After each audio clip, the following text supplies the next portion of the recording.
The call came in at 2:47 in the morning, not to the ER, not to the charge nurse.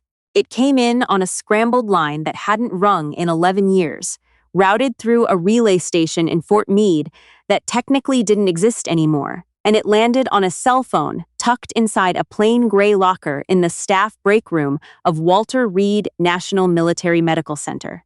A locker that belonged, according to the employee directory, to one Vera Sutton, Dietary Aide, badge 4471.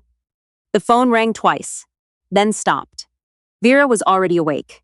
She was sitting at a corner table in the break room with a cup of coffee she'd touched, still in her street clothes, because her shift didn't start for another hour. Anyone who passed by would have seen what they always saw. A slight woman in her early 30s, brown hair pulled back in a ponytail, wearing a faded blue hoodie and canvas sneakers, staring at nothing. She had one of those faces that people forgot the moment they looked away. Deliberately so. She opened the locker, looked at the phone, read the single text that had appeared beneath the missed calls. Ward 7. Bed 12.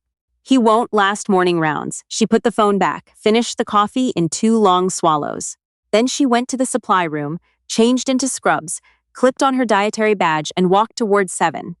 Not hurrying, not slow, the same unhurried shuffle she used for everything. No one noticed her go in. Ward 7 was the closed unit. That was what the staff called it among themselves, not in any official literature.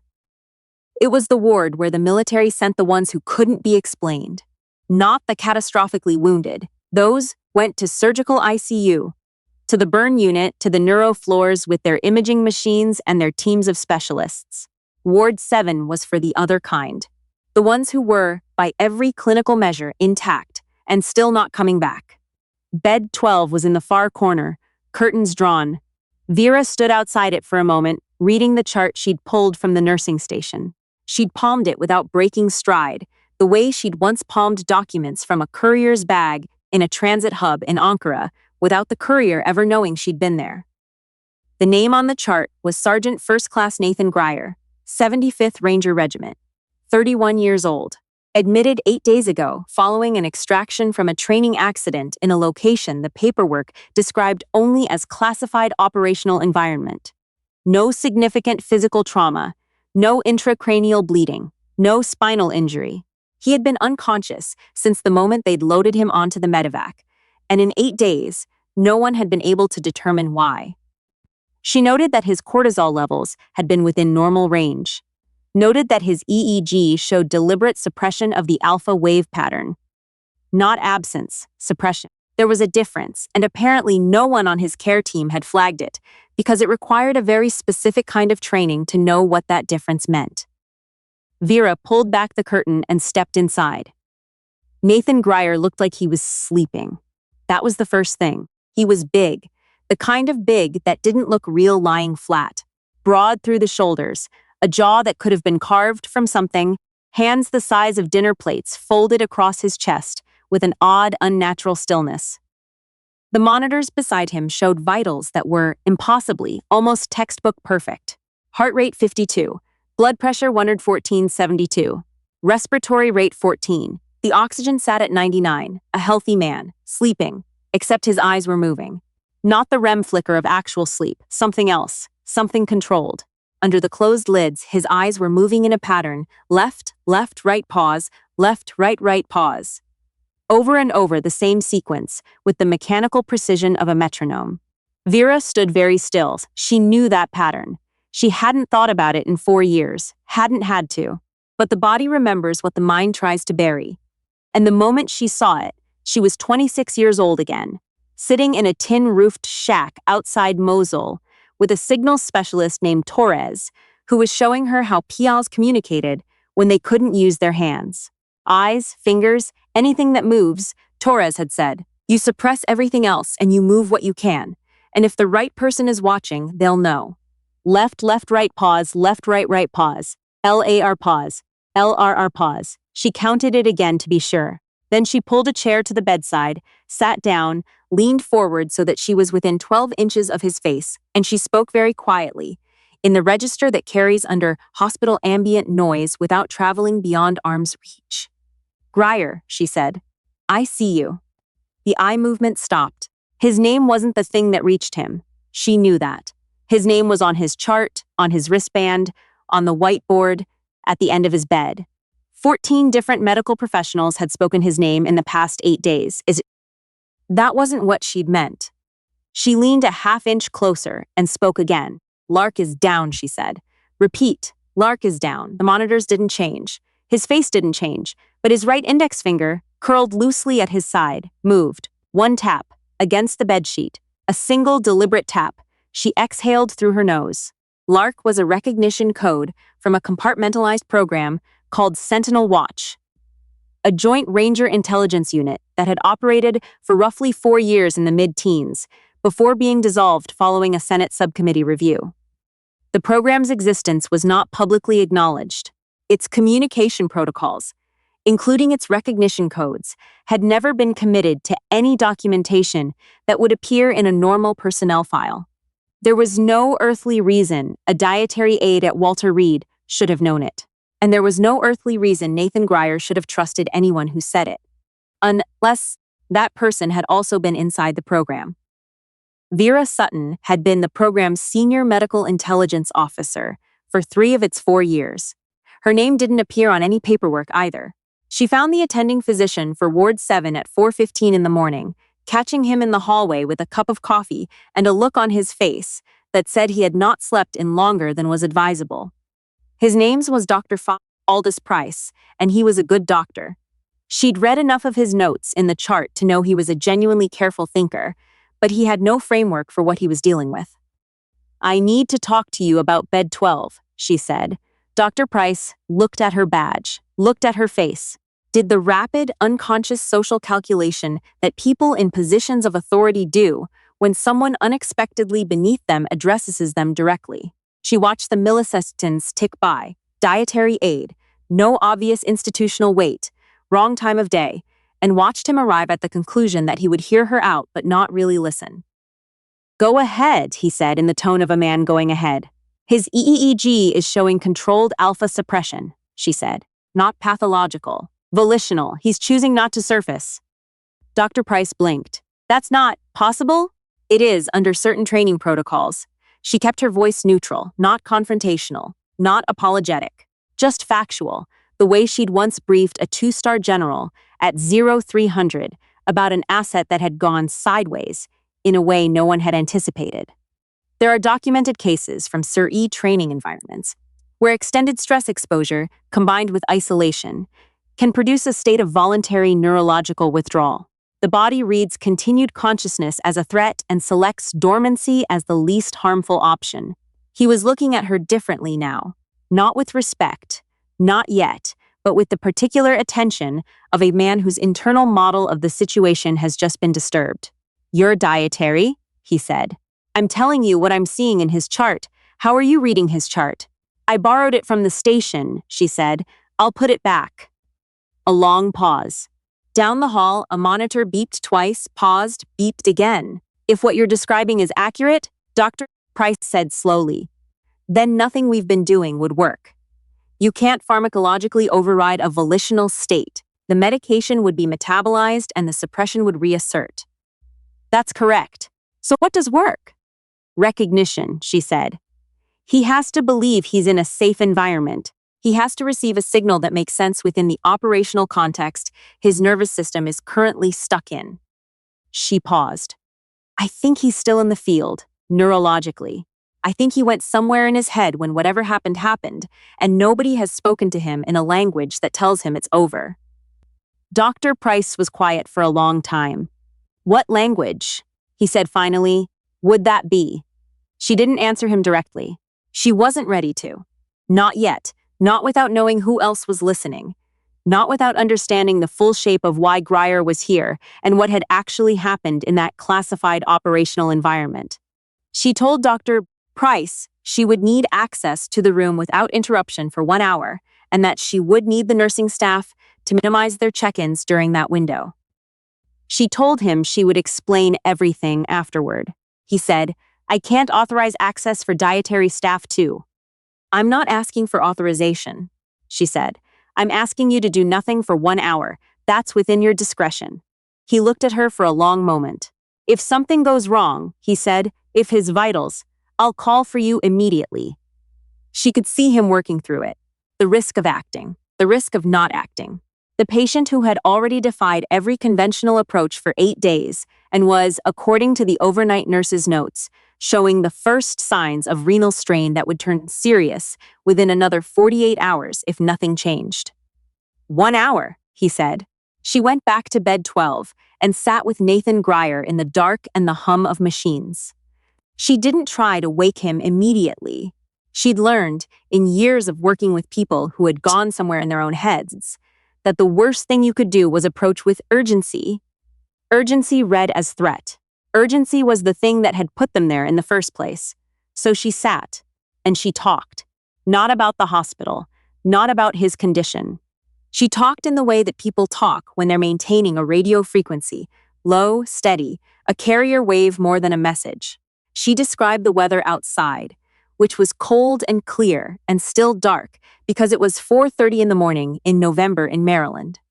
She described the coffee in the break room, which was terrible, and she had drunk it anyway.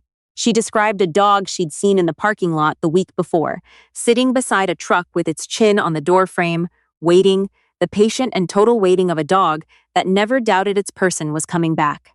His monitors didn't change. She kept talking. "I've been here 11 months, she said.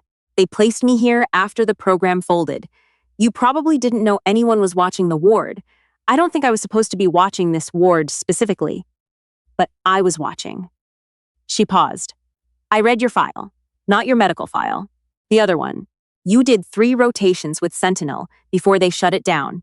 You were in Kandahar on the Mirza operation. You were in the Philippines for 6 weeks. In 2019, on something that still doesn't have a proper name." She leaned forward again. "I was the one who pulled you out of Kandahar. You were unconscious then, too. Fever of 104. I put you on the bird myself." The finger moved. 2 taps this time. Deliberately spaced. Received. She felt something loosen in her chest that she hadn't realized was clenched. "It's over," she said. "Whatever is happening in there, whatever it looks like, you're out. You're in Walter Reed. You've been here 8 days. Your mother has been in the family lounge since day 4. Her name is Patricia. I know because she talks to the nurses, and she told the night nurse her son doesn't know she flies, that he'd be horrified she got on a plane, that he's always been overprotective since his father passed." She paused. She brought a quilt. "The nurses put it at the end of your bed. It's blue and white. She made it herself." Nothing for a long time. Then his breathing changed. Not dramatically, not the sudden gasp of someone surfacing, just a slight deepening, an almost imperceptible lengthening of the exhale.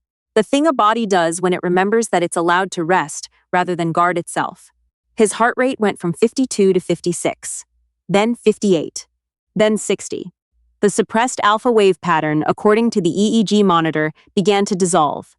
He didn't wake up all at once. He came back in pieces, the way the tide comes in.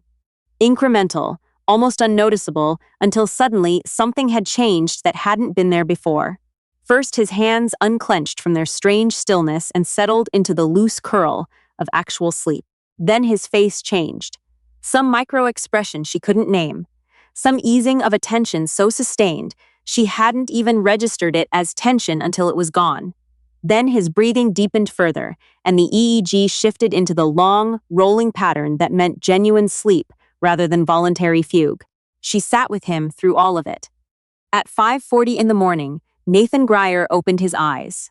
They were very dark brown and slightly unfocused, and he spent about 30 seconds staring at the ceiling tiles without moving or speaking. Then he turned his head, slowly, with the careful deliberateness of a man who is uncertain what the landscape will look like, and he looked at her. "You're not the regular nurse," he said. His voice came out rough and thin from disuse. "No," she said.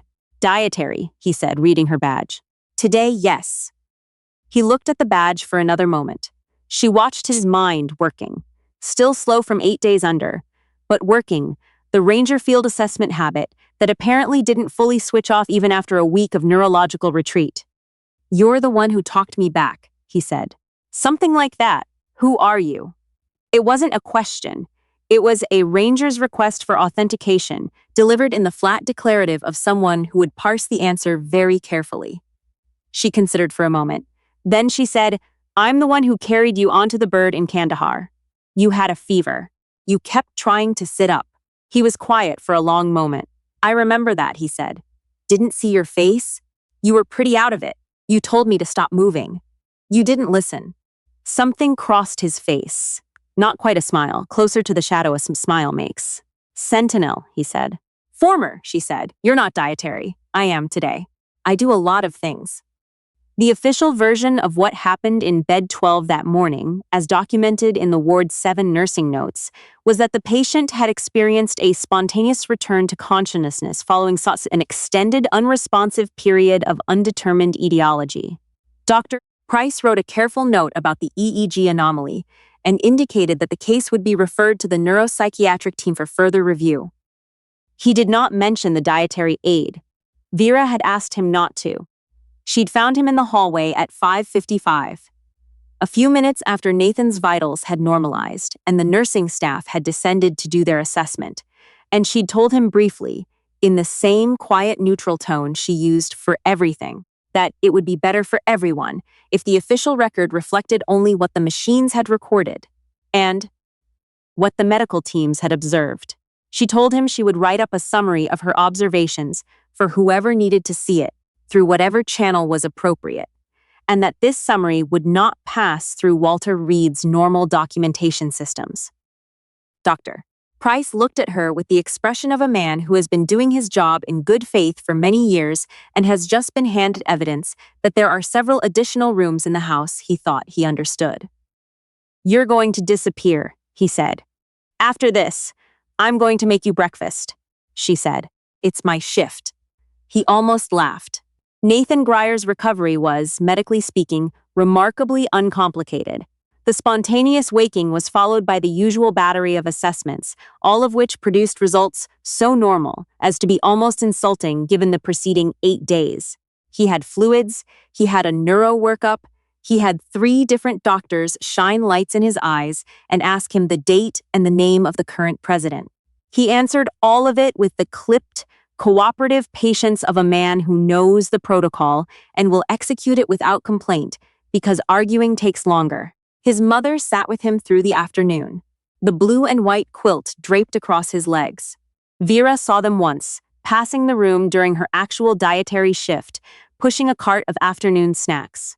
Patricia Grier was a small woman with the kind of face that had weathered a great deal and come out of it looking not weathered but sharpened. And she was holding her son's hand with the grip of someone who had been trying not to imagine this moment for 8 days. Vera kept moving.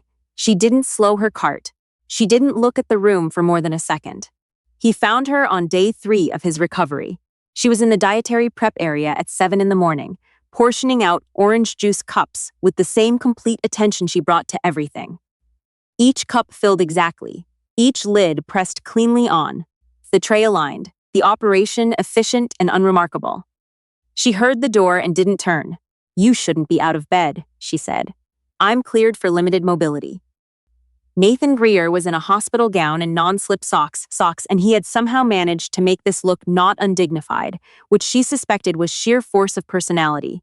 He stood in the doorway of the prep area with his arms crossed, the IV port still taped to his left hand. "I wanted to find you before you decided to be a different person somewhere else." She turned and looked at him. In the context of a hospital room, lying down, he had been large. Standing in a doorway, he was a different category of presence entirely. "I'm still here," she said, "for now." He came a few steps further into the room. He moved carefully. She could see the residual effects of 8 days of muscle disuse, but deliberately. "I'm not going to pretend I understand what happened. The doctors keep using the word spontaneous, and I keep not correcting them." He paused. "But I know it wasn't spontaneous. You were in a volitional fugue state. Your nervous system had assessed continued consciousness as a threat response and selected." "I know what it was," he said quietly. "I was there." She stopped. "I wasn't asleep," he said.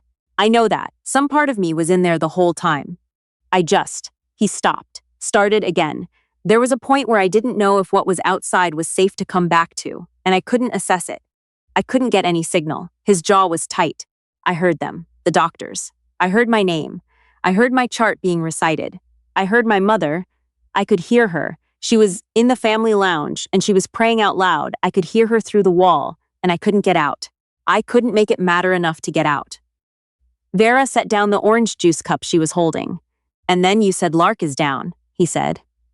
And I knew that whoever was in the room was inside the wire. She didn't say anything for a moment. I was going to lose it, she said finally. If you didn't come back in the next day or two. Los what? The 1 hour I'd negotiated with Dr. Price, the cover. If your kidneys had started failing, the protocols would have kicked in, and I wouldn't have been able to get near you again. She paused. You almost ran out the clock. Something moved across his face again, that shadow of a smile. You always cut it close on the Kandahar recovery too, he said. I checked afterward. You got me on the bird with 4 minutes before the window closed. I had other things going on. Yeah, he said. That's what I figured. She expected him to ask questions. About Sentinel.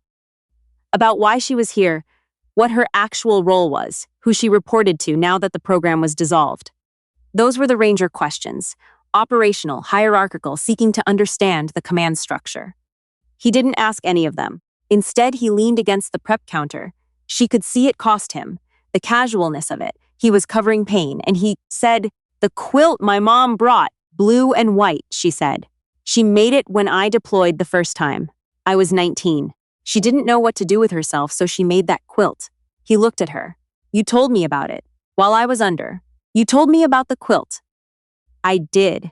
That's what reached me, he said. Not the call sign. The call sign told me I could trust you, but the quilt. He stopped. That's what made me want to come back. Vera thought about the dietary cart, the orange juice cups, the way she had calibrated every element of her approach in that room, the recognition code, the operational debrief framing, the slow carrier wave quality of her voice. And then, without quite planning it, had told him about a dog in a parking lot and his mother's quilt. She thought about Torres in the tin-roofed shack outside Mosul. You move what you can, and if the right person is watching, they'll know. Get back to bed, she said. You're listing to the left. He was. He corrected it without comment, the automatic physical discipline of a man who'd spent a decade training his body, not to show weakness. Are you going to be here tomorrow? He asked. I work every weekday, she said. Dietary. Right. He pushed off the counter, moved toward the door. At the threshold, he stopped and looked back. What do I call you? It just says V. Sutton on the badge. Vera, she said. He nodded once, the nod of a man filing information. Thank you, Vera, he said. She went back to the orange juice cups. She heard his non-slip socks on the linoleum, moving away down the hall, the careful, deliberate pace of a man who had come back from somewhere and was learning to trust the ground again. The supply room hummed. The corridor outside was starting to fill with the sounds of the morning shift. Carts rolling, voices picking up, the specific institutional brightening that happens in hospitals when the night gives way and the day staff arrives with their coffee and their clean scrubs and their readiness to try again. Vera Sutton aligned the last tray and pushed the cart to the door. She had 3 more wards to cover before 9 o'clock, and nobody was going to know, looking at her, that she had spent the pre-dawn hours talking a man back from somewhere that had no name on any map. Talking him back with call signs and operational codes and the story of a blue and white quilt that a mother had made for her son the first time she had to let him go somewhere she couldn't follow. Nobody was going to know. That was the point. That had always been the point.